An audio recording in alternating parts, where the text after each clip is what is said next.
Hello everyone, it's me JP from UniqueTutorials. Today in this video I'll show you how to get mini toggle to enable or disable various file explorer settings in Windows computer. So without further delay, let's begin. So firstly, just open any web browser and in the Google search for one application named as Mini Toggle by GDJ Shop. On the first list you'll see its official website. Just click on it. Just scroll down below. Now you will see here download option. Just click on it. Now here you will see two kinds of download option. One is installer and one is portable. So if you want to install it, then get this installer version, and if you want to use it without installing, then get this portable version.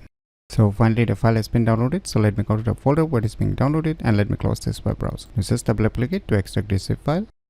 Just open the extracted folder, and now just double click on this Mini Toggle application. Now you can see the user interface of this software. So it's a very straightforward software. So you can see here there are various options which are mostly present on the file explorer. So from here you can directly enable or disable like show hidden files, empty trace, Windows menu position, app dark mode, Windows context menu. So you can change it from Windows 11 style. So file extensions, clean explorer, clock with seconds. So if you enable it, you will see the clock with seconds. Right now you can see on the taskbar. Now if you disable it, the seconds will get hidden, and Windows with dark mode, and even you can mute the sound from here directly. So if you turn on this Windows menu position, so you can see the Windows start menu has been moved to the left, and if I disable it, and it will move back to the center. So you can quickly enable or disable from here. And if you want to make this application run all the time when you turn on your computer, then just click on this button. And here you will see run at Windows startup. Just enable it, and this application will always get started when you turn on your computer. So right now I'll just disable it, and on dive up you will see more options which you can enable by yourself. So by using this cool application named as Mini Toggle, you can easily get Mini Toggle to enable or disable various file explorer settings in Windows computer very easily. So if you never known about this cool application, then you should definitely give it a try. So if you find this video tutorial useful, please click on the thumbs like button, and if you're new to our channel, click on the subscribe button, and lastly, thanks for watching.